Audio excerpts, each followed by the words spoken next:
नीयत सच्ची हो तो पूरी कायनात आपके हक में खड़ी हो जाती है। ਮਾਨ ਸਰਕਾਰ ਨੇ ਨਹਿਰੀ ਪਾਣੀ ਦੀ ਸਮੱਸਿਆ ਨੂੰ ਨਜਿੱਠਣ ਵਾਸਤੇ ਬਹੁਤ ਵਧੀਆ ਕੰਮ ਕੀਤੇ ਆ। ਸਾਡੇ ਖੇਤਾਂ ਨੂੰ ਪਾਣੀ ਪੂਰਾ ਲੱਗਣ ਲੱਗ ਪਿਆ ਜੀ। माझा, मालवा, दुआबा और पुआध के इलाके दुआएं दे रहे हैं। ਮਾਨ ਸਰਕਾਰ ਦਾ ਬਹੁਤ ਬਹੁਤ ਧੰਨਵਾਦ ਕਰਦੇ ਹਾਂ। ਇਸ ਜੂਨ ਜੁਲਾਈ ਜਦੋਂ ਝੋਨੇ ਦੀ ਫਸਲ ਹੋਊਗੀ ਇਹ 85% ਤੇ ਪਹੁੰਚ ਜਾਾਂਗੇ।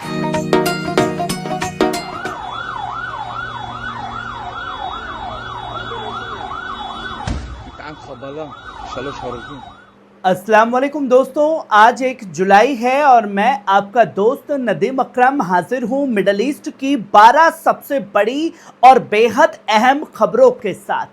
आज की खबरें सिर्फ महज सुर्खियां नहीं हैं बल्कि पूरे मिडल ईस्ट की बदलती सियासत, बढ़ते फौजी तनाव और नई कूटनीतिक हलचलों की तस्वीर पेश करती है।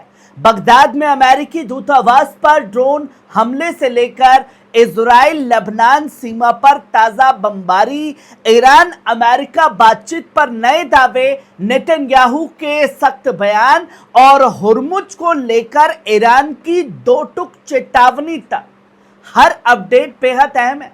तो वीडियो को आखिर तक जरूर देखिए क्योंकि एक भी खबर मिस हुई तो बड़ी तस्वीर समझना मुश्किल हो जाएगा। आइए बिना किसी देर के शुरू करते हैं आज की 12 बड़ी खबरों का सिलसिला पल पल न्यूज पर, जो है आपकी खबर आपका भरोसा।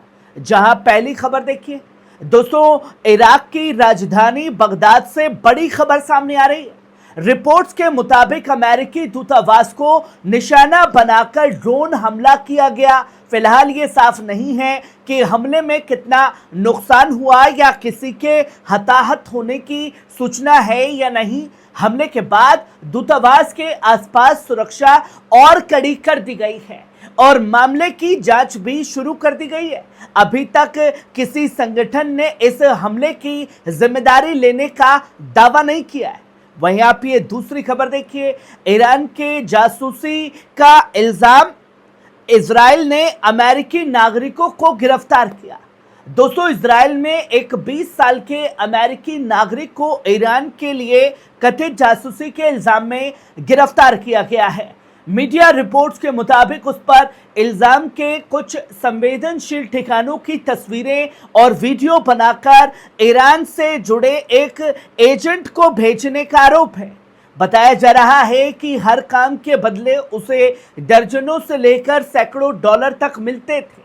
रिपोर्ट्स के अनुसार उसे 9 जून को यरूशलेम पुलिस ने गिरफ्तार किया था और अब उसके खिलाफ अभियोजन पक्ष ने चार्जशीट दाखिल करने की प्रक्रिया भी शुरू कर दी है। वहीं आप ये तीसरी खबर देखिए, फ्रांस में अमेरिकी विपक्ष की रैली रद्द। दोस्तों, फ्रांस में ईरानी विपक्षी संगठन की होने वाली एक बड़ी रैली को सुरक्षा खतरे की वजह से रद्द कर दिया गया है। रिपोर्ट्स के मुताबिक फ्रांसीसी खुफिया एजेंसियों को जानकारी मिली थी कि रैली पर हमले की धमकी दी गई है। ये rally national council of resistance of Iran की ओर से आयोजित की जा रही थी। वहीं रिपोर्ट में यह भी दावा किया गया कि धमकियां ईरानी राजाशाही समर्थक गुट से जुड़ी थी जो रेजा पहलवी का समर्थन करता है। खुफिया आकलन के मुताबिक ईरान से बाहर मौजूद अलग अलग विपक्षी गुट नेतृत्व की होड़ में हैं। फिलहाल फ्रांसीसी प्रशासन ने एहतियात के तौर पर रैली रद्द कर दी है। वहीं आप ये चौथी खबर देखिए, जेडी वेंस का बड़ा दावा, ईरान की बयानबाजी सिर्फ बातचीत की रणनीति।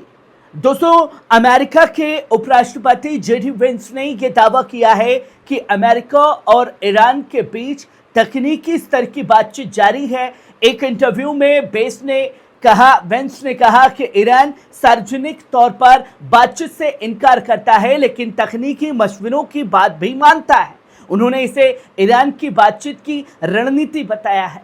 वेंस के मुताबिक दोहा में होने वाली तकनीकी बैठक पहले से तय थी। वहीं दूसरी तरफ ईरान ने अमेरिका के साथ किसी भी सीधी बातचीत से इनकार किया है। हालांकि उसने ये जरूर कहा कि मध्यस्थों के जरिए सलाह मशविरा जारी है।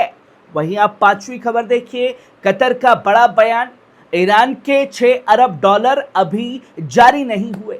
दोस्तों, कतर के विदेश मंत्रालय के प्रवक्ता माजिद अल अंसारी ने कहा कि ईरान के 6 अरब डॉलर के जमे हुए फंड अभी तक तेहरान को ट्रांसफर नहीं किए गए हैं। उन्होंने साफ किया कि इन पैसों की रिहाई अमेरिका और ईरान के बीच चल रही बातचीत की प्रगति पर निर्भर करेगी। अल अंसारी के मुताबिक अगर फंड जारी किए जाते हैं तो उनका इस्तेमाल सिर्फ मानवीय जरूरतों जैसे दवाइयों और खाद्य सामान की खरीद के लिए किया जाएगा। यानी फिलहाल इन पैसों की रिहाई पर अंतिम फैसला अभी भी बाकी है। वहीं आप ये छठी खबर देखिए, दक्षिण लेबनान पर इजराइल की नई बमबारी, इलाके में फिर तनाव बढ़ा। दोस्तों, दक्षिण लेबनान से बड़ी खबर सामने आ रही है। रिपोर्ट्स के मुताबिक इजराइल ने कई इलाकों में नई बमबारी मुहिम शुरू कर दी है। शुरुआती जानकारों के अनुसार अलग अलग जगहों पर हवाई हमले किए गए, जिसके बाद इलाके में डर और अफरा तफरी का माहौल है। स्थानीय लोगों में दहशत फैल गई है, जबकि सुरक्षा हालात एक बार फिर बेहद तनावपूर्ण हो गए हैं। फिलहाल नुकसान और हताहतों की पूरी जानकारी अभी सामने नहीं आई है। लेबनान इजराइल सीमा पर बढ़ती कार्रवाई से बड़े टकराव की आशंका फिर से तेज हो चुकी है और सबकी नजरें अब हिजबुल्लाह के पलटवार पर टिकी हैं। वहीं आप ये 7वीं खबर देखिए, ईरानी राष्ट्रपति का बड़ा ऐलान। दोस्तों, ईरान के राष्ट्रपति मसूद पेजेश्किन ने कहा कि देश की चुनौतियों से निपटने के लिए इल्म, रिसर्च और टेक्नोलॉजी सबसे अहम हथियार है। उन्होंने बताया कि मैनेजमेंट, पानी और इकोनॉमी के विशेषज्ञों के साथ कई बैठकों में सुझाव लिए गए हैं। राष्ट्रपति ने यह भी कहा कि देश की वैज्ञानिक क्षमता का पूरा इस्तेमाल किया जाएगा। इसी के तहत उन्होंने विज्ञान मंत्रालय को यह जिम्मेदारी सौंपी है कि वे देश के वैज्ञानिक संस्थानों और विशेषज्ञों को बेहतर तरीके से जोड़कर विकास की प्रक्रिया को आगे बढ़ाएं। वहीं आप ये 8वीं खबर देखिए, नेतन्याहू का बड़ा बयान, बोले जंग अभी खत्म नहीं हुई। दोस्तों, इजराइल के प्रधानमंत्री बेंजामिन नेतन्याहू ने कहा कि जंग अभी खत्म नहीं हुई है। अपने बयान में उन्होंने ये भी कहा कि मिडिल ईस्ट और दुनिया में अगर जिंदा रहना है तो बहुत मजबूत होना पड़ेगा। नेतन्याहू ने दावा किया कि इजराइल पहले से ज्यादा मजबूत हो चुका है और सुरक्षा के मामले में हर चुनौती का सामना करने के लिए तैयार है। उनका ये बयान ऐसे वक्त में आया है जब पूरे मिडल ईस्ट में तनाव बना हुआ है, जहां बड़ी बड़ी दावे कैमरों के आगे किए जा रहे हैं। वही इजरायली आवाम साफ तौर पर कह रही है हमें तुम्हारे वादों पर यकीन नहीं है। वहीं आप ये 9वीं खबर देखिए, ईरान का दावा।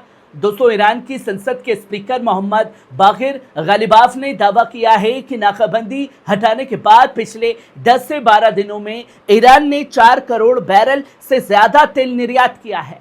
उन्होंने कहा कि इससे पहले करीब 50 से 60 दिनों तक ईरान एक भी बैरल तेल निर्यात नहीं कर पाया था। गालिबाफ के मुताबिक मौजूदा समझौते के तहत हुर्मुज से बिना शुल्क गुजरने की अनुमति सिर्फ 60 दिनों के लिए है। उन्होंने ये भी दोहराया कि ईरान हुर्मुज पर अपने अधिकारों से किसी भी सूरत में पीछे नहीं हटेगा और इसे अपनी क्षेत्रीय समुद्री सीमा का हिस्सा मानता है। यानी कंट्रोल ईरान का हुर्मुज पर बरकरार है। वहीं आप 10वीं खबर देखिए, लेबनान पहुंचा नेतन्याहू, हिजबुल्लाह के रहते सुरक्षा जोन नहीं छोड़ेगा। दोस्तों, इजराइल का प्रधानमंत्री बेंजामिन नेतन्याहू और रक्षा मंत्री इजराइल का ने दक्षिण लेबनान के एक इलाके का दौरा किया। इस दौरान नेतन्याहू ने कहा कि जब तक हिजबुल्लाह वहां मौजूद है और इजराइल के लिए खतरा बना हुआ है तब तक इजरायली फौज सुरक्षा जोन में बनी रहेगी। उनका ये बयान ऐसे वक्त में आया है जब सीमा पर तनाव लगातार बना हुआ है। वहीं इस दौरे और बयान को लेकर क्षेत्र में एक बार फिर तनाव बढ़ने की आशंका जताई जा रही है। वहीं आप ये 11वीं खबर देखिए, ईरानी विदेश मंत्री का बड़ा आरोप। दोस्तों, ईरान के विदेश मंत्री अब्बास अराक्ची ने कहा है कि विध्वंसक जहाज दाना को निशाना बनाना एक जंगी जुर्म है। इसे इतिहास हमेशा याद रखेगा। उन्होंने कहा कि ईरान इस मामले में कानूनी कार्रवाई के लिए जरूरी कदम उठा रहा है। अरगाची ने यह भी कहा कि इन हमलों में मारे गए लोगों को, जिनमें मिनाब के बच्चे भी शामिल हैं, उनकी कुर्बानी ने ईरानी कौम की जीत का रास्ता मजबूत किया है। फिलहाल इन बयानों पर दूसरी तरफ से कोई आधिकारिक प्रतिक्रिया अभी तक सामने नहीं आई है। वहीं आप आखिरी और 12वीं खबर देखिए। हैफा में कार बम धमाके की खबर, एक शख्स की मौत। दोस्तों, इजराइल के शहर हैफा से बड़ी खबर सामने आई है, जहां रिपोर्ट के मुताबिक एक कार बम धमाके में एक शख्स की मौत हो गई है। फिलहाल घटना की पूरी जानकारी सामने इजराइल की तरफ से नहीं दी गई है, ना ही हमले के पीछे किसका हाथ है इसके बारे में बताया जा रहा है। सुरक्षा एजेंसियां मामले की जांच में जुटी है। जैसे जैसे इस घटना से जुड़ी अहम खबर सामने आएगी उसे आपके सामने रखा जाएगा। पर सवाल ये है कि कार ब्लास्ट में सिर्फ एक शख्स की मौत, ये कौन से आंकड़े छुपाने की लगातार कोशिश इजराइल करता आ रहा है।